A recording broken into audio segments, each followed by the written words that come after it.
Hare Krishna, everyone. Please accept my humble obeisances, all glories to Sri Guru and Sri Gauranga. Today is Thursday, the 6th of August 2020. We've just had Lord Balaram's appearance day, and we are creeping closely towards the appearance day of Lord Krishna himself next Wednesday, and I wanted to give you an update on all things to do with Gaudiya Vaishnav research here in the UK, what's happening, what I'm up to, and my meeting this week with a devotee called Maitreya Rishi Das. We met on a sunny day. It's not so sunny where I am now, but it was a very sunny day on Tuesday in Streatham Common, which is kind of South London, and we spent 3 hours together discussing, sharing thoughts, also having disagreements over Krishna consciousness, philosophy and theology. The research is going extremely well. Those of you that listened to my previous update in this way will remember that I said that I'm almost ready to start writing, and I almost am. I'm going to be setting aside 4 or 5 days at the end of August to really drill down and start putting pen to paper in terms of the flow of the book, and how it will be laid out, and how things will be pieced together. I've had a wonderful time over the last few weeks reading Volume 2. It was you will remember I bought this 3-box set, Sri Bhaktivedanta Vaibhava, which is like a biography of Srila Bhaktivedanta Sarasvati Thakur, written by Bhaktivedanta and ISKCON Guru, finished after 20 years of research in 2009, and I'm just loving the book. And you will remember I particularly bought it for Volume 2, so I could read about the particularly the early days of the Gaudiya Math in India in the 1930s and previous to that, and some of the issues involved and some of the personalities involved. And I'm making marks, or marking pages out, as you can see, and I've particularly been marking out points relevant to Great Britain, some new information to share with you, or some updates to share with you, particularly around that 1930s decade, is that there was actually, so we know about 3 devotees that came to London in 1933. We know of a 4th, Bhakti Saranga Maharaj. He wasn't a Maharaj at the time, at the end of 1936. And I've just discovered, reading this book, there was a 4th disciple of Srila Bhaktivedanta Sarasvati Thakur called Rasa Bahari Bhakti Jyoti. He came to London in 1934 for a year to help his senior godbrothers with the preaching mission here. Also, thanks to Bhaktivedanta, I've been able to learn some things in this book, that they did hold regular meetings in the 1930s and had around 10 Westerners attending on a regular basis. And it's strongly, a view is strongly held that by the end of the 1930s, Srila Bhaktivedanta Sarasvati Thakur did have at least 7 European disciples, 2 of which were German and 5 were British. I've mentioned some of those names before. So that's in terms of the updates on me reading that book. I want to talk a bit today about an organisation called BLISS, which is an organisation I've mentioned a bit before on this page. And for whatever reason, BLISS were quite difficult to track down. I don't think that they were purposely trying to avoid meeting or discussion, but we finally were able to meet. As I mentioned, I met with Maitreya Rishi Das, who is a member of BLISS. He is British by birth, whatever that means, and he moved to the United States at the age of 11. And 10 years later, now at the age of 21, he's back in the UK, in London. He is representing BLISS on the streets of Streatham, doing Harinams and book distribution, and he is raising some money, or Lakshmi, to open a temple in Waterloo. So what is BLISS? BLISS is around 10 years old, and BLISS is an acronym for the Bhaktivedanta Lives in Sound Society. It's an organization, a Gaudiya Vaishnava organization, was founded by a devotee called Purujit Das or Purujit Prabhu. And BLISS are followers of what we may call the Ritvik Order. So before I started this research, you hear, certainly from an ISKCON point of view, when the expression Ritvik is mentioned, you are... it's seen as very black and white, as many things are. The Ritviks, stay away from the Ritviks think this and the Ritviks think that. When I embarked on this research, I was of the view that I wanted to talk to as many devotees as possible from different strains of thought and different philosophical persuasions, and that also meant devotees who followed the Ritvik Order. Anyone who's not sure what I'm talking about, the Ritvik Order is based on a letter that Srila Prabhupada wrote on July the 9th, 1977, about the future plans for initiation in ISKCON, and that word future could be interpreted in different ways. And there are a number of views about that letter that Prabhupada wrote, and the issue of successive gurus, or those that could initiate. And actually, if you look at the history of religion and the sociology of religion, there's many schisms, which means religious divisions. There's many schisms in religion that are often caused by disagreements over succession, who should succeed a charismatic leader, etc., etc. And actually, if you look at the history of Gaudiya Vaishnavism over the last 80 years, many of the new mats and sanghas have been caused by schisms, which are religious divisions over disagreements over succession and who should be the top dog. So I met with BLISS, and we talked a bit about philosophy and theology, but we also talked about BLISS's plans for the UK. I went into this research very naively thinking that you are either a non-Ritvik or a Ritvik. So Ritvik literally means priest. It's someone who initiates on behalf of somebody else. And about a year ago, I had only heard of the IRM. Some of you might have heard of the IRM. They are the ISKCON revival movement. But I have discovered there's actually at least 3 Ritvik groups in the UK. So just to be absolutely clear, Ritviks, in a Diksha sense, do not recognize any gurus after A.C. Bhaktivedanta Swami Srila Prabhupada. So from a Ritvik point of view, all of the gurus in predominantly ISKCON now, and also other mats, Sri Chaitanya Saraswati Mat, International Pure Bhakti Yoga Society, are not bona fide because a lot of weight, spiritual weight, is placed on that July the 9th, 1977 letter of Prabhupada over the issue of Ritvik priests and succession. So there are 3 Ritvik groups in the UK, the IRM, the ISKCON Revival Movement. Number 2, Hare Krishna London, which is a much smaller Sangha in the Harrow area, and also BLISS, Bhaktivedanta Lives in Science Society.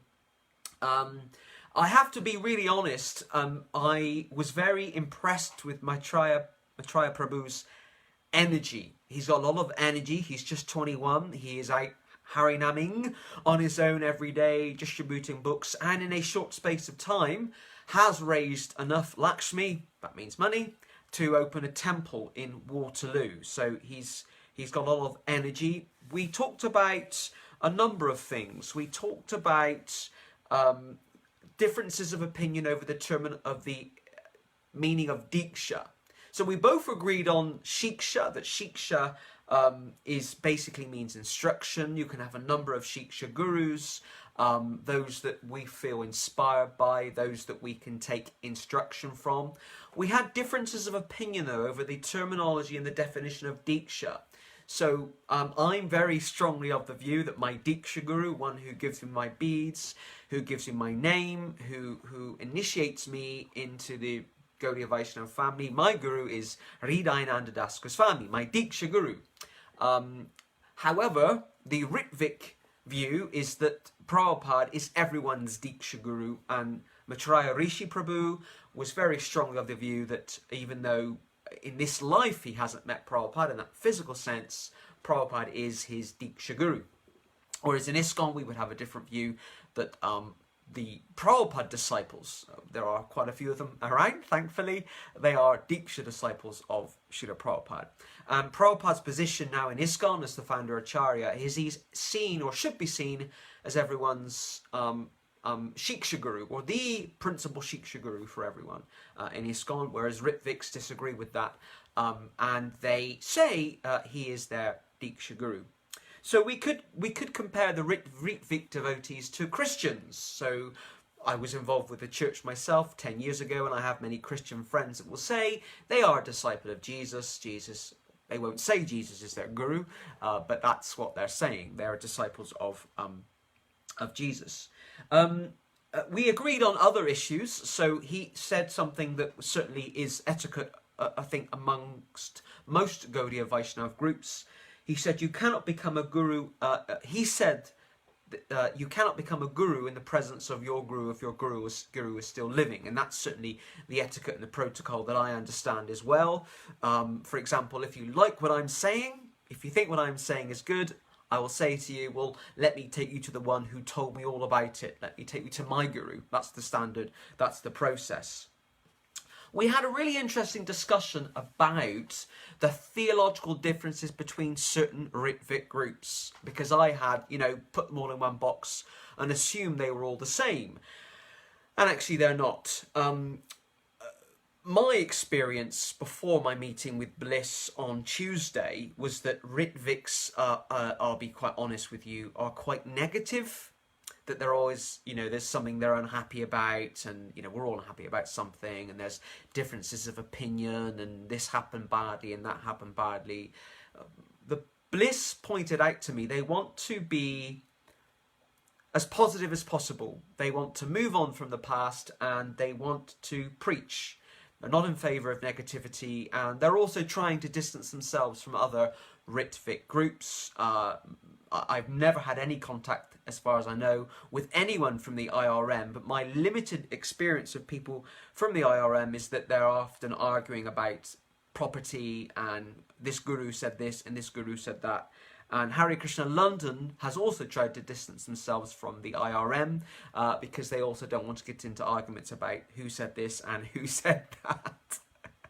Which kind of goes on and on a bit.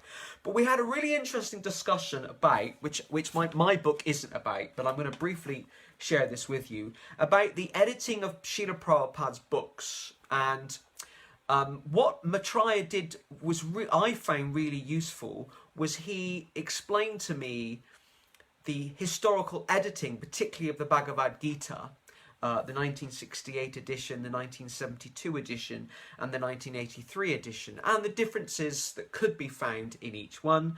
So the original 1968 edition was, the kind of project leader was Satsvarup Maharaj. Then there was a new edition in 1972 published by Macmillan and Hayagriva. And as far as most Ritvik groups are concerned, they support the 1972 edition of the Bhagavad Gita as it is, because Prabhupada approved it. Even though it was taken from the manuscripts of Prabhupada and translated into English, most Ritvik groups support the 1972 edition of the Bhagavad Gita as it is, because Srila Prabhupada approved it, even though there were changes from the 1968 edition. And then there was the 1983 edition, I hope you're still keeping with me, that was compiled by or project led by Jayadvaita Maharaj. Now, in the 1983 edition, as far as I understand, it was recognised that there were changes in the 1972 edition from the 1968 edition, and what the 1983 edition sought to go back to the original 1968 edition and change things from the 1972. However, according to BLISS, not everything was changed back to the 1968 Bhagavad Gita edition. So the difference between BLISS and the other Ritvik groups is that BLISS does not accept the 1972 translation of the Bhagavad Gita, and for BLISS, they believe the most original Bhagavad Gita as it is actually the original manuscripts of Srila Prabhupada. So they are keen to bring back the original manuscripts of Srila Prabhupada, which I assume are owned by ISKCON and they're in the archives, and publish them originally as they are, as it is. So that I find very interesting, because it was certainly laid out to me in terms of what the different translations may mean. And also Maitreya Rishi Prabhu talked about something I was a bit unfamiliar with in terms of the actual translation, compilation and publication of the Bhagavad Gita as it is, that it was originally the first 8 chapters of the Bhagavad Gita that Prabhupada wrote himself, and then the others he had help from his disciples. So BLISS would possibly not regard the final 4 chapters of the Bhagavad Gita as they would as highly as the first 8 chapters. Okay. So the Ritvik Order itself is more, or those groups that follow the Ritvik Order or Ritvikism are more dispersed and divided than I first thought. Maitreya Rishi Prabhu certainly put some arguments to me that I had not heard before from the Ritvik point of view, in terms of Ritvik being a process of qualification and various things like that. I'm going to be mentioning all the different Hare Krishna groups in my book. Remember, I am trying to be as objective as possible. There have been various groups and individuals I've met over the last year that I haven't personally agreed with, and I've not felt actually also that comfortable engaging with. And I'll be honest with you, I won't mention the name of the group on this page, but I have encountered a group that I would disagree with even more than the Ritviks in terms of Ritvik theology and philosophy. There is another sampradaya I've discovered that I certainly disagree with even more. So what am I doing next? Also in terms of meeting people, well, I'm really excited. So Lord Krishna's birthday is next week. Everybody loves a party. I shall be partying with some friends, with some devotee friends. And the week after, I'm off to South London again. There's lots of devotees living in South London. They're just dispersed. I'm meeting Akinchana Prabhu. Akinchana Prabhu and I had a phone conversation at the beginning of lockdown, and we were keen to meet, and we finally have got round, 5 months later, to meeting. So Akinchana Prabhu is my terminology now, he is a Diksha disciple of A.C. Bhaktivedanta Swami Prabhupada, American by birth, very strong American accent on the phone, but he's lived in the UK since the 90s. Quite soon after Prabhupada left the planet in 1977, he took shelter of Bhakti Vallabha Tirtha Maharaj. Bhakti Vallabha Tirtha Maharaj from 1979 was the Acharya of the Sri Chaitanya Gaudiya Mat, and that was the one that was founded by Daita Madhava Maharaj in 1953. And for the last 40 years, Akinchana Prabhu has been a active part of the Sri Chaitanya Gaudiya Mat, and he's involved with the book publishing in that particular mat. So we're going to be having some prasadam together and chatting about Krishna consciousness, and hopefully getting along. He sounded quite nice on the phone. And then also, what I'm hoping to do, he might even be listening to this page or watching this page now. I'm really hoping, because I've got a bit of free time in August, I'm hoping to meet Bhakti Pradeepa Paribrajaka Maharaj. So Bhakti Pradeepa Paribrajaka Maharaj used to be, when they had Saturday Night Harinams, before the pandemic, he was a regular attendee on the Saturday Night Harinams, and he is a sannyasi based in London, and I'm going to be hopefully meeting him. I've been chatting to a Shiksha disciple of his who hopefully will arrange a meeting. So Maharaj is again, my terminology, he is a Diksha disciple. He refers to himself as a servitor, a Diksha disciple of Sri Sridhar Maharaj, but later on, for various reasons, I think within the last 3 to 5 years, he took sannyas from, I want to get the name correct, he took sannyas from Bhakti Chaitanya Giri Maharaj. Bhakti Chaitanya Giri Maharaj is the current President Acharya of the Sri Chaitanya Saraswat Sridhar Mandir, which is, terminology is very difficult, but you could say sociologically, epistemologically, it's an offshoot of the Sri Chaitanya Saraswat Mat. And just to confuse you even more, Bhakti Chaitanya Giri Maharaj, the sannyas guru of Paribrajaka Maharaj, is not the same as Srila Bhakti Kanan Giri Maharaj. That's another Giri Maharaj who runs a different offshoot of the Sri Chaitanya Saraswat Mat. You all thought that only ISKCON had its offshoots and has had its issues over the years. Well, the other sanghas have also had their offshoots and their issues over the years as well. Thank you all for your continued support and your blessings and your guidance and you know, everything that you're doing to send me lots of information. I want to wish you all a very happy Janmashtami. I think Krishna is 5,123 years old next week. I don't know, I'm just kind of made that up. But have a wonderful Janmashtami, and that is followed by the Divine Appearance Day of A.C. Bhaktivedanta Swami Srila Prabhupada, who is a unifying force in Gaudiya Vaishnavism, in all the sanghas, in all the mats that I've been to. Everyone speaks extremely highly of Srila Prabhupada. Everyone loves Srila Prabhupada. You know, there's a huge sense of him being, you know, a leader, the leader of Gaudiya Vaishnavism in the UK. So thank you, and Hare Krishna.